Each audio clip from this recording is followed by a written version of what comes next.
мною принято решение о проведении специальной военной операции.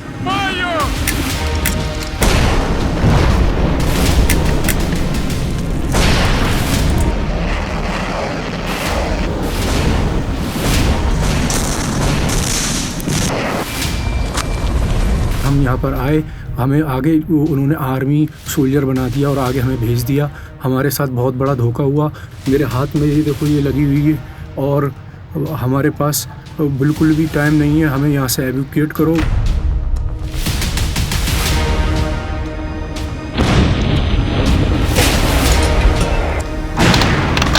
जो ग्रेनाइट बम होता है उसको मैंने सोचा कि इसको पिन निकाल कर और यहाँ पर लगा लूँ। इस तरह मरने से बेहतर आसान मौत तो मिल जाएगी मुझे।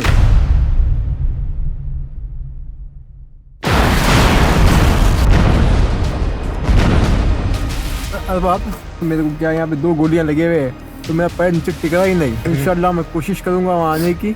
वहाँ आने के बाद अल्लाह ताला हर मसला इंशाल्लाह ठीक कर देंगे। बस तुम मेरा सब्र करो, मैं इंशाल्लाह आऊँगा कैसा भी वहाँ पे। ठीक है ना? दुआ में गुजारिश मेरे भाई। अल्लाह हाफिज़।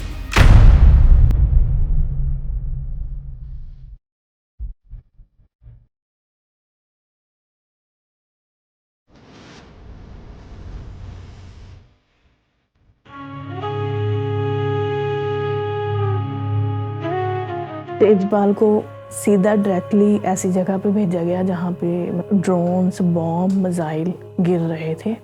सुबह इसने जब लास्ट टाइम मेरे को, मैं जा रहा हूँ, दूर से किया ना, उस टाइम भी सर मुझे लास्ट पे जब उसने एक बात बोली कि नमाज पढ़ना भैया मेरे लिए दुआ करना, बस उस टाइम मुझे ठक्सा हुआ यहाँ पे। रूस के लिए ना ये उसकी लास्ट जिद थी।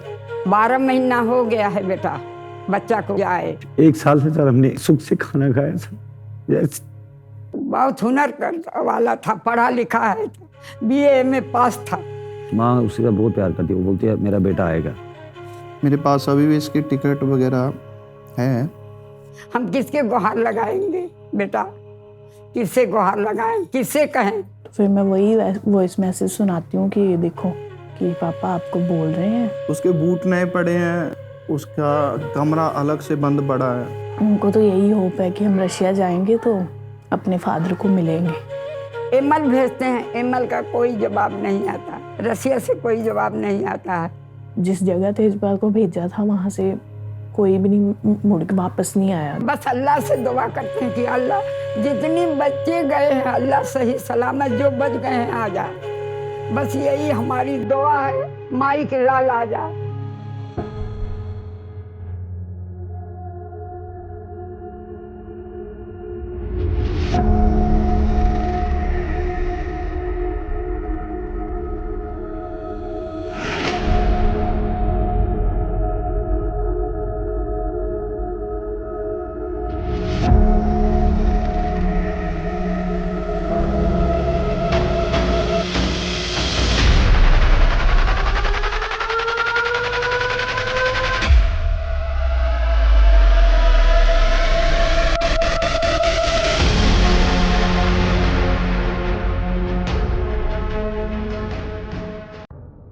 मैं बहुत हैरान था जब पहली बार मुझे रूस यूक्रेन वॉर में फंसे भारतीयों से जुड़ी खबर पता चली। यह मामला जितना सिंपल लग रहा था, इसकी इन्वेस्टिगेशन में उतनी कहानियां उलझती दिख रही थी। मैं बर्लिन में था उन दिन।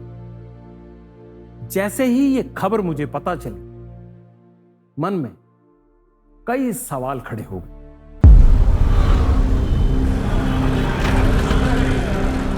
8 have died. 2 boys' dead bodies from Punjab and Haryana. The DNA have been done. Criminals sitting in Russia and one in Dubai who are misguiding our youth. There are 69 Indians who are stuck in Russia. Will the Indian embassy in Russia ensure that these boys who are stuck at Russia-Ukraine border, will you facilitate them and bring them to Moscow? Will the government first cancel their passports, issue an LOC? And third, if the Russian government is not taking us serious. Sir, I will give a set of very specific answers. The family wants cremation in Russia. Parliament में सवाल उठा, ये भारत के लिहाज से ना बहुत बड़ी खबर है। 8 Indian nationals who unfortunately died while in service with the Russian armed forces.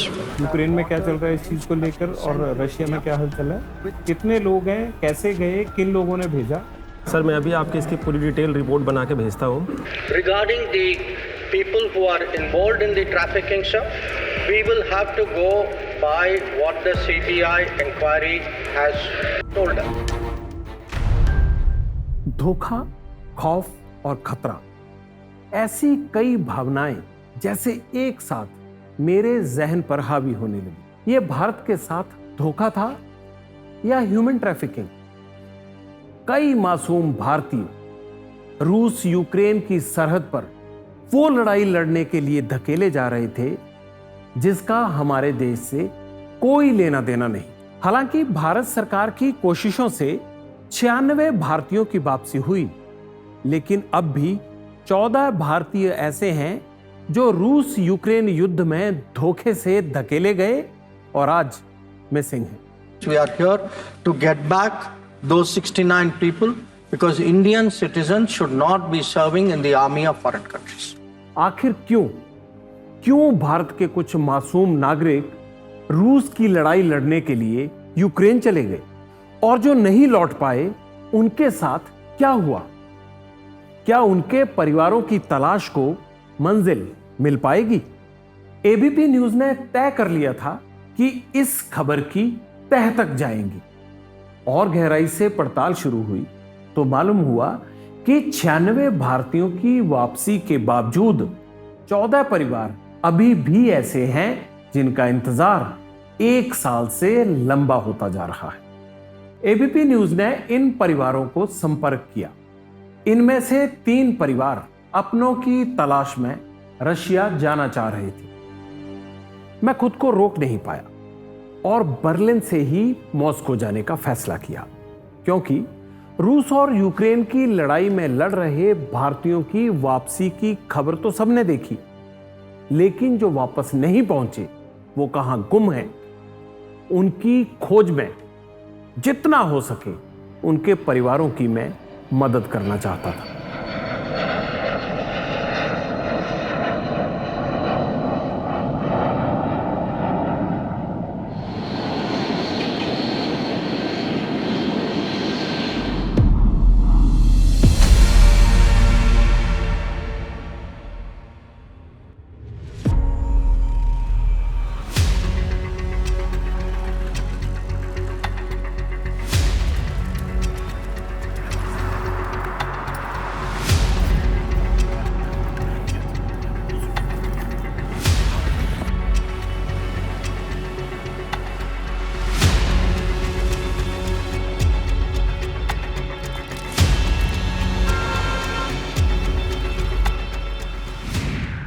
गरीबी है, बेरोजगारी है, मजबूरी है और डॉलर ड्रीम है, लेकिन इससे भी बड़ी वजह है धोखा।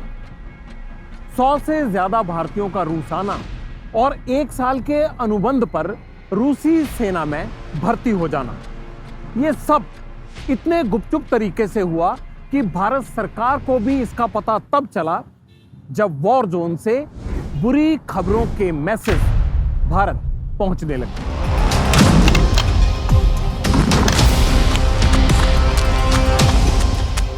मेरी रिक्वेस्ट है इंडियन गवर्नमेंट से और सबसे, हमें यहाँ से निकालिए, वरना ये लोग हमें आगे फ्रंट लाइन पे मारने के लिए भेज रहे हैं। ड्रोन गिरते हैं, आर्टिलरीज गिरती है, हमारे पास 0% एक्सपीरियंस है।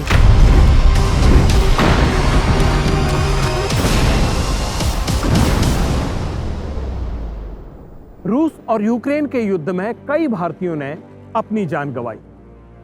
इस युद्ध में जख्मी कुछ भारतीय अभी भी रूस के अस्पतालों में जेरे इलाज हैं, लेकिन 14 लोगों का कोई अता पता नहीं, वो लापता है। जगदीप कुमार, अजीमुद्दीन और अजय यादव अपनों के साथ साथ बाकी सबकी तलाश का मुख्तारनामा लेकर रूस पहुंचे हैं।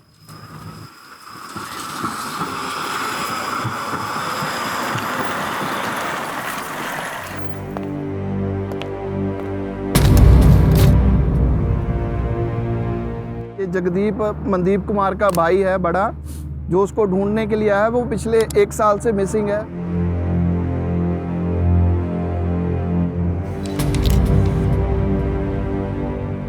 मेरा छोटा भाई है अजहरुद्दीन। हमारे भाई हमारे बच्चे यहाँ पे आए और ये आर्मी करे ज्वाइन धोखे से ही।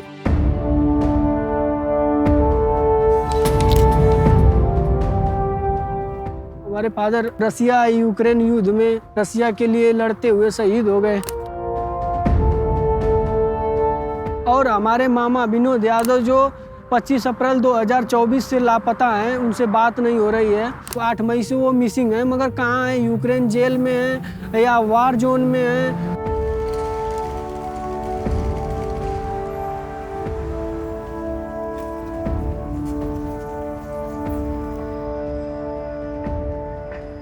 मगर रशिया पहुंचना इन लोगों के लिए इतना आसान भी नहीं था।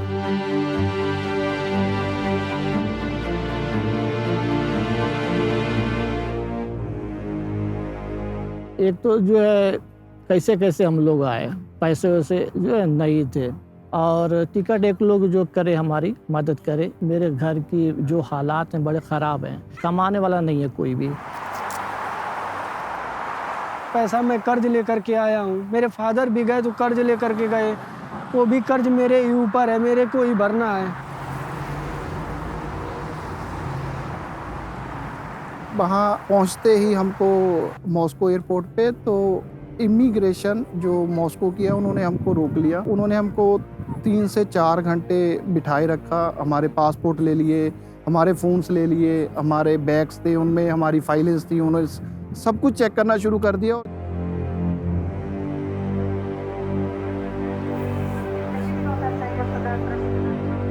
बड़ा अजनबी और अजीब माहौल था रशिया में।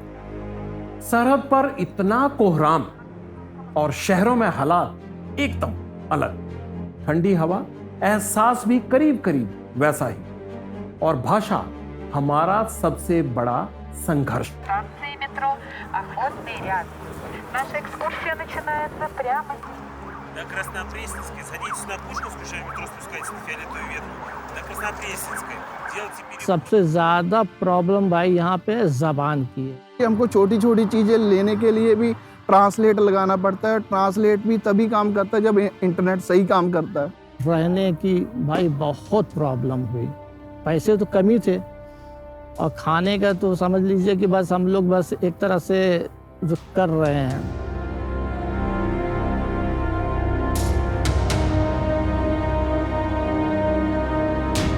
हमने जो भी किया है अभी तक अपने सर पे किया है, जहाँ अपने खर्चे पे किया है, जहाँ पे आने को लेके बोल लीजिए, किस किस मुसीबत से निकल के अभी तक यहाँ तक पहुँचे हैं।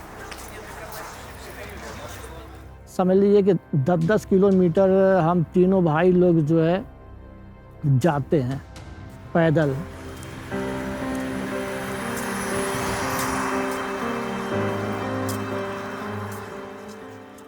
एबीपी न्यूज ने फैसला किया कि रूस यूक्रेन वॉर में फंसाए गए इन भारतीयों के परेशान परिवारों को अपनों की इस खोज में अकेले नहीं छोड़ा है। हर तरह से इन परिवारों का सहयोग करते हुए अंत तक उनका साथ देगा।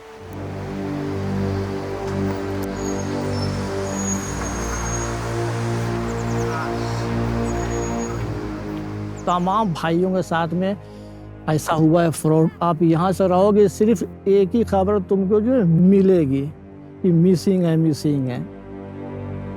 कुछ बंदे आजमगढ़ के हैं, कुछ बंदे अपने पंजाब के हैं, कुछ बंदे यूपी के हैं। तो ऐसे अलग अलग भारत के अलग अलग स्टेट से काफ़ी बंदे हैं जो अभी भी मिसिंग है पिछले 1 साल से रशिया में।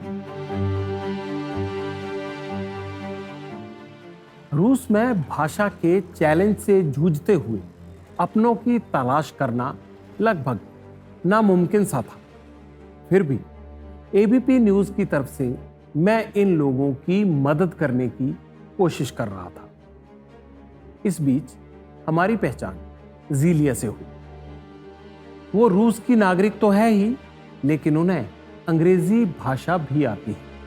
और भारतीय बहू होने के नाते वो इन लोगों की मदद करने के लिए तुरंत तैयार हो गई और फिर मिसिंग 14 की खोज ने तेजी पकड़ी।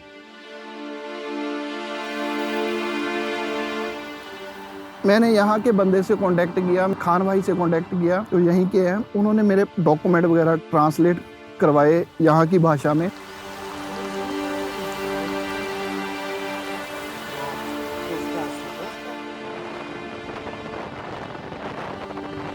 उन्होंने जो है मदद की है, पेपर यहाँ से कराए हैं, बहुत ऐसा काम होते हैं इसमें, तो ले करके वो ऑफिस जो है गए हैं वो।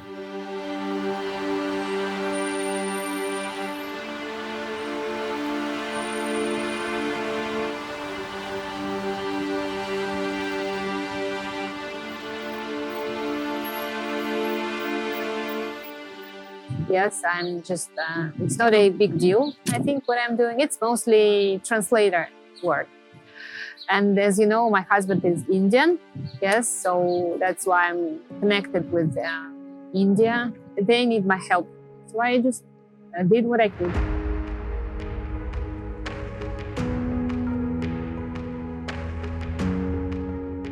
लेकिन इन तीनों में अजय यादव का केस कुछ अलग है।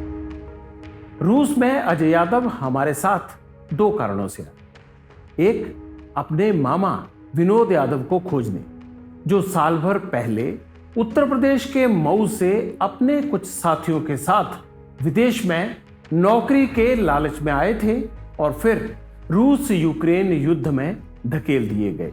दूसरा, अपने पिता कन्हैया यादव के लिए, जिनका पार्थिव शरीर रूस से भारत तो पहुंच गया था, लेकिन उनकी मौत के बाद मिलने वाला मुआवजा उन तक नहीं पहुंच पाया है।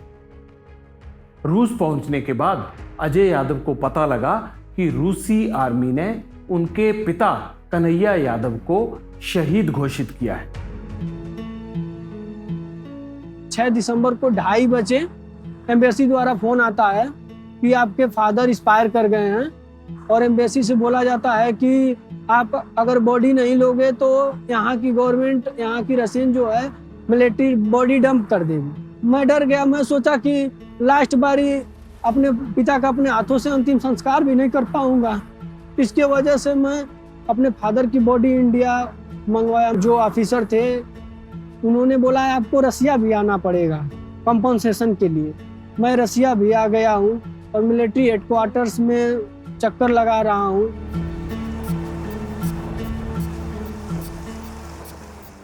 रूस में एक साथ 2 प्रोसेस चल रहे हैं। पहला, रूसी सैन्य प्राधिकरण लापता भारतीयों का आखिरी ठिकाना ढूंढ रहा है। यह पता लगाने की कोशिश हो रही है कि वो कहां से लापता हुए और किन हालात में लापता हुए। साथ ही इन लापता भारतीयों के फैमिली मेंबर्स के डीएनए सैंपल्स को युद्ध में मारे गए सैनिकों के डीएनए से मिलाया जा रहा है। दूसरा, लापता भारतीयों के फैमिली मेंबर्स के रूस में बैंक अकाउंट्स भी खुलवाए जा रहे हैं ताकि सुराग लगने या ना लग पाने की स्थिति में अनुबंध की शर्तों के मुताबिक इन भारतीय सैनिकों के परिवारों को उनके आर्थिक और दूसरे लाभ मिल सके।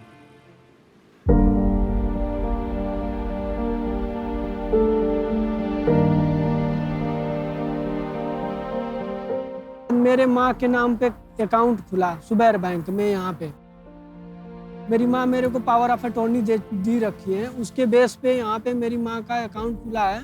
अभी फंड अप्लाई करना है, यहाँ किसी मिलिट्री दफ्तर में करना है, कहाँ करना है ये एम्बेसी वालों ने हमें नहीं बताया अभी। जीलिया के सहयोग से अजीमुद्दीन, अजय और जगदीप ने कई औपचारिकताएं पूरी की और तीनों ने मॉस्को में अपने अपने बैंक अकाउंट खुलवा लिए।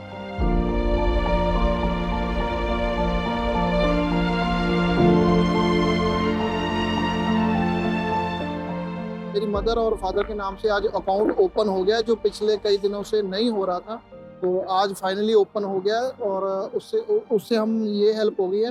हमारी यहाँ बायोमेट्रिक भी हो चुकी है, जिससे हम यहाँ सिम कभी भी ले सकते हैं, जो हमें पिछले 15 दिन से प्रॉब्लम आ रही थी, वो आज हमारी खत्म हो गई है। 126 भारतीय रूस इस सांस में गए कि उन्हें विदेश में नौकरी और मोटी सैलरी मिलेगी। जब तक ये बॉर्डर पर लड़ते रहे, इनके अकाउंट में सैलरी तो गई लेकिन मिल नहीं पाई, क्योंकि एजेंटों ने ये पैसा पहले ही निकाल लिया और उनके परिजनों तक पहुंचने ही नहीं दी।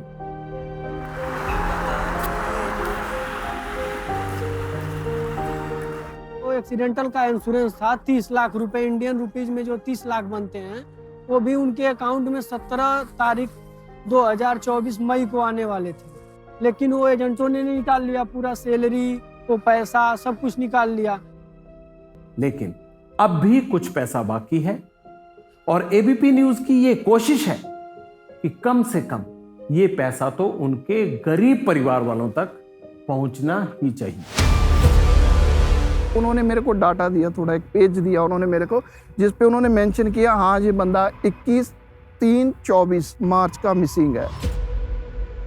हमारे आने के ये फायदे हुए भाई, 3-4 पेपर मिले, साबूत के तौर पे मिले,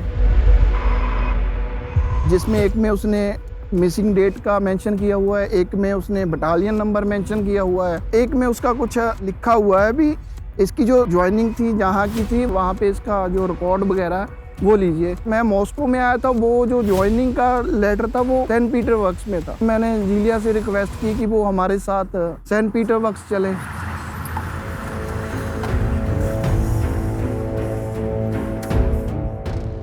मिसिंग 14 की तलाश में शामिल होने से एक बात तो साफ जाहिर है कि इस युद्ध में मरने वाले और लापता सैनिकों की संख्या सोच से कहीं ज्यादा है और मिलिट्री ऑफिसेज में कॉन्ट्रैक्चुअल सोल्जर्स को लेकर बहुत मिसमैनेजमेंट है। इसीलिए मिसिंग 14 की तलाश हमें मॉस्को से सेंट पीटर्सबर्ग जाने का संकेत दे रही थी।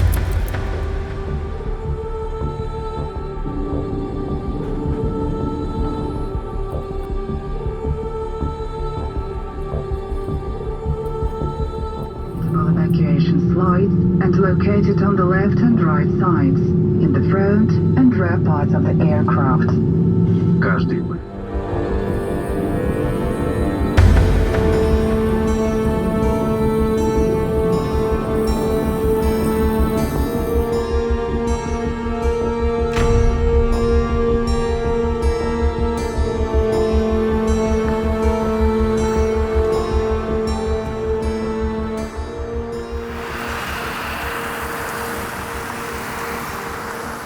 सेंट पीटर्सबर्ग आना इसलिए जरूरी हुआ क्योंकि रूस के 300 साल पुराने इसी शहर में एक सुराग दस्तक दे रहा।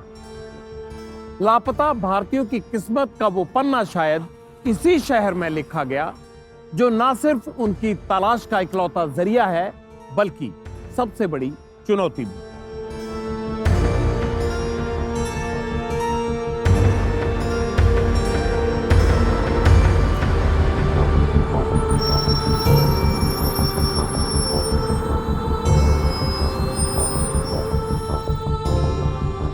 We actually didn't contact yet with the army officers. We went to the military office, yes, which should connect with the military division. And we gave all the documents, yes, all the information about all the people we have. And there now we'll contact military division and we'll contact with them. वहाँ पे हमको एक ladies जो थी वो मिली, तो उन्होंने काफ़ी जो हेल्प हमारी की है। मेरे पास अपने भाई की भी लिस्ट में थी और 14 बंदे उसके साथ और थे, तो मैंने सभी की सोचा भी जैसे ये मिसिंग है वैसे ये भी मिसिंग है, ये भी किसी माँ के बच्चे हैं।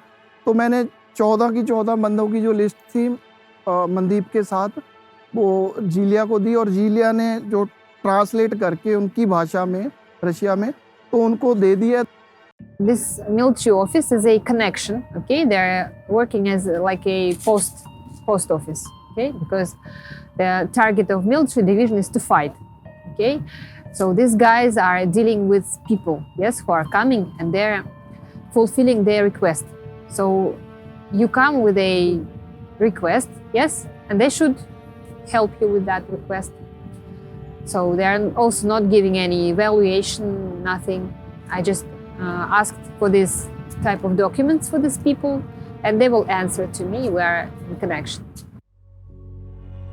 हमने कम से कम 3 से 4 ऑफिस 2 दिन लगातार 3 दिन लगातार हम घूमे। जितने इंडियंस मिसिंग हैं वहाँ पे उन्होंने सभी लोगों के batch number, date of birth, passport number सब लिए और बोले यहाँ से 1 से 2 वीक या तो 1 महीने, 2 महीने, 6 से 8 महीने तक भी लग सकते हैं।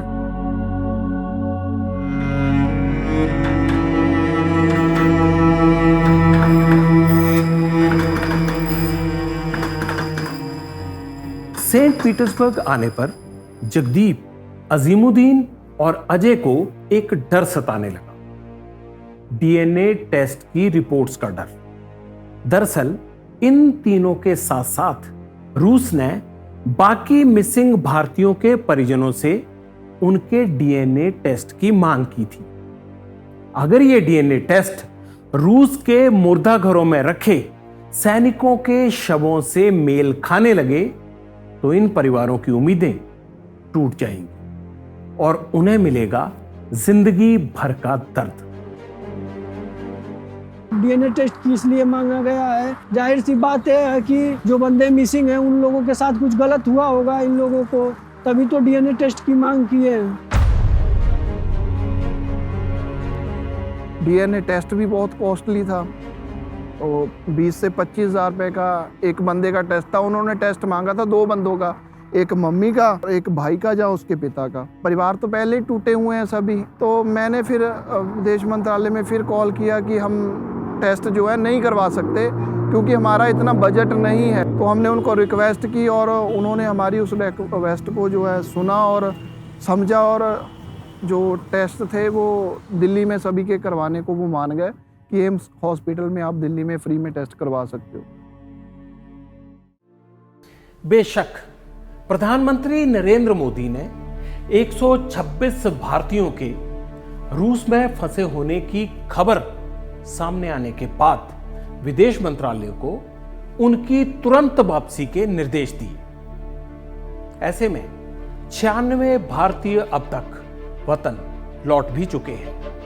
कुछ मृत घोषित हो गए, लेकिन 1 साल बीत जाने के बाद भी 14 भारतीय रूस में अब भी मिसिंग है। ऐसे में यह मामला संसद में भी गूंजा। The Russian side has requested for DNA sample. That DNA sample is being provided. They have sought a DNA test report to identify him. This has been sent to the Russian side. We are following up.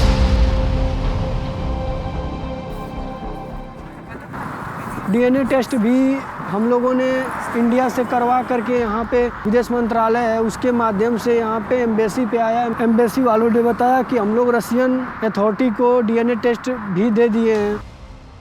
उन्होंने consult किया हमारी Indian embassy Moscow से, तो then उन्होंने हाँ बोल दिया कि आपके टेस्ट यहाँ पे आ चुके हैं।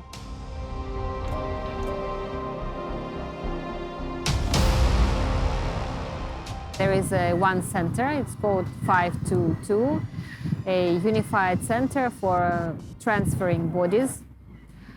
So all bodies go there.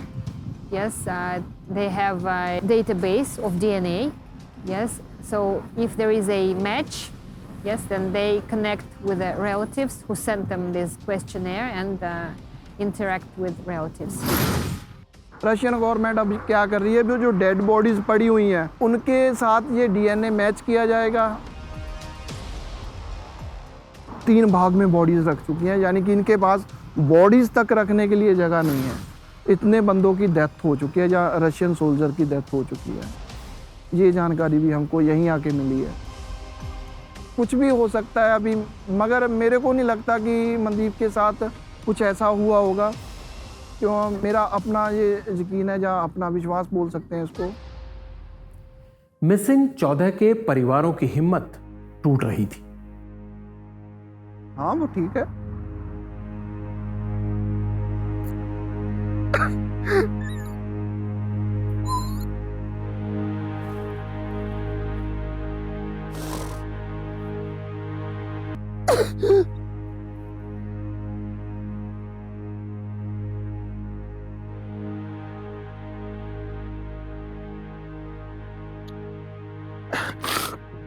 हाँ वो ठीक है, मेरे को मालूम है वो ठीक है। यही बात मैं रोज अपने आप को समझा के लड़ने निकलता हूँ कि वो ठीक है, इसलिए मैं यहाँ तक पहुँचा हूँ।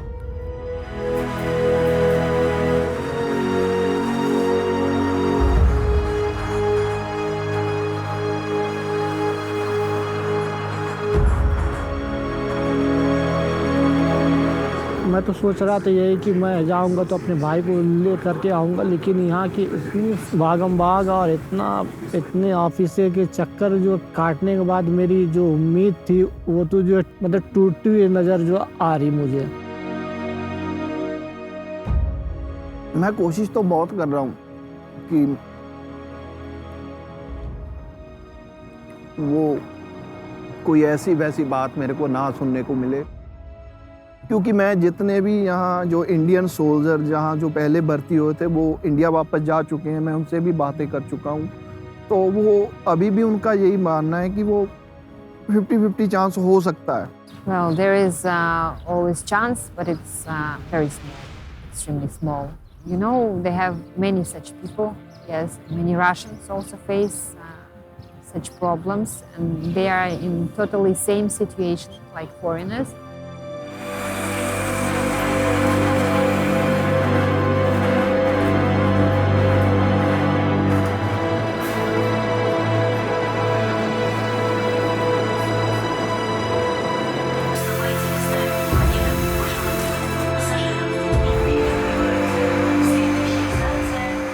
दो चार बातें जो बहुत मुझे बहुत वो करती है, हॉट बहुत तकलीफ जो है देती है, वो मैं जो सोचता हूँ तो बहुत तकलीफ। कौन सी यादें हैं वो?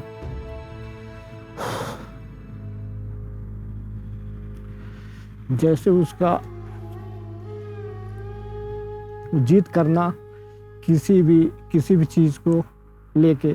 एक मरतबा गाड़ी के लिए वो किया जिद, मुझे गाड़ी चाहिए, मैंने जो है उसको जो दिलाया गाड़ी, दोस्तों से पैसे ले करके कैसे भी करके सबकी ख्वाहिशें मैंने करी पूरी।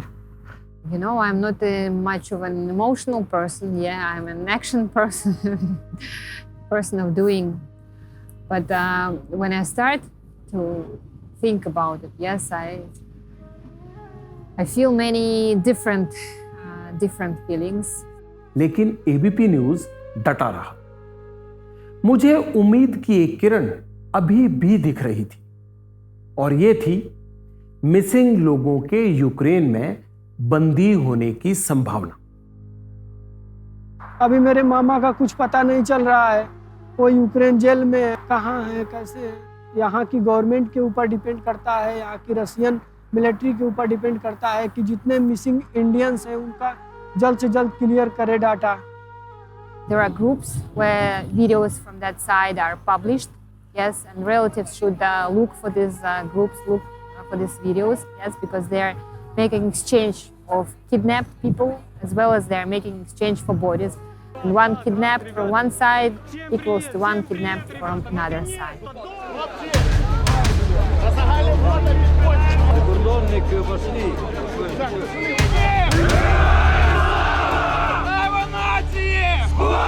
The difficulty of this work is that you knock on one door, yes, and if they are saying that we cannot help you, yes, I go to another door and go to every doors, yeah, and find kind people.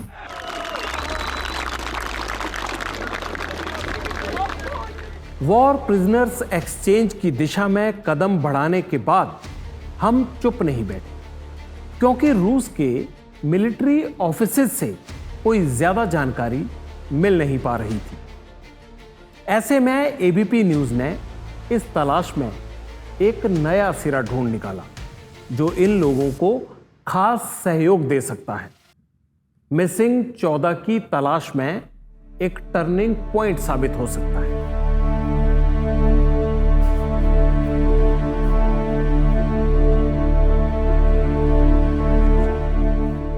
मैंने रूस में 2 ऐसे NGO से संपर्क किया जो रूस Ukraine border पर सैनिकों को मदद पहुंचाने के साथ साथ लापता सैनिकों की वापसी के लिए भी काम कर रहे हैं।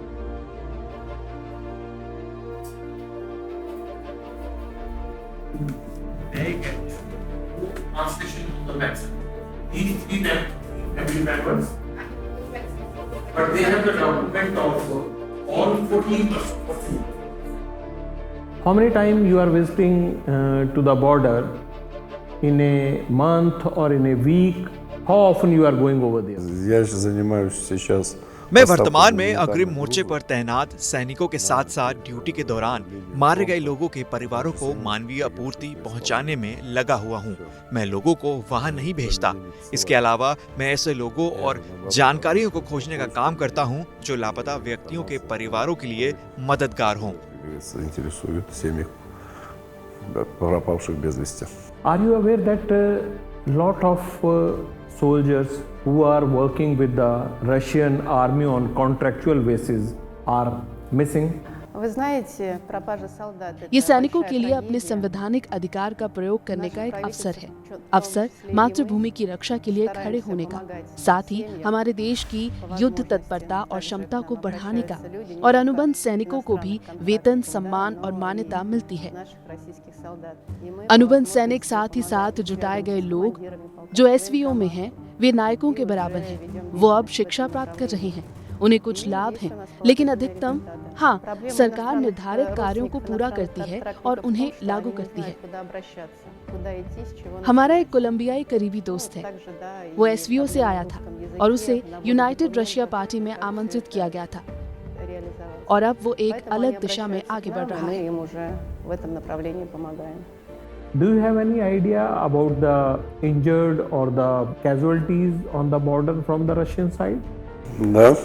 हाँ, निश्चित रूप से जानकारी है मेरे पास। कई अस्पताल हैं और हमने हाल ही में ही आपके 2 देशवासियों के बारे में बातचीत की थी जो अब हमारे अस्पतालों में घायल अवस्था में भर्ती हैं। Families of the contractual soldiers are facing lot of problems to track them, to locate them. What kind of help you are providing to their families? वे हमारे पुनर्सामाजिकरण कोष में लिखित रूप से संपर्क करते हैं।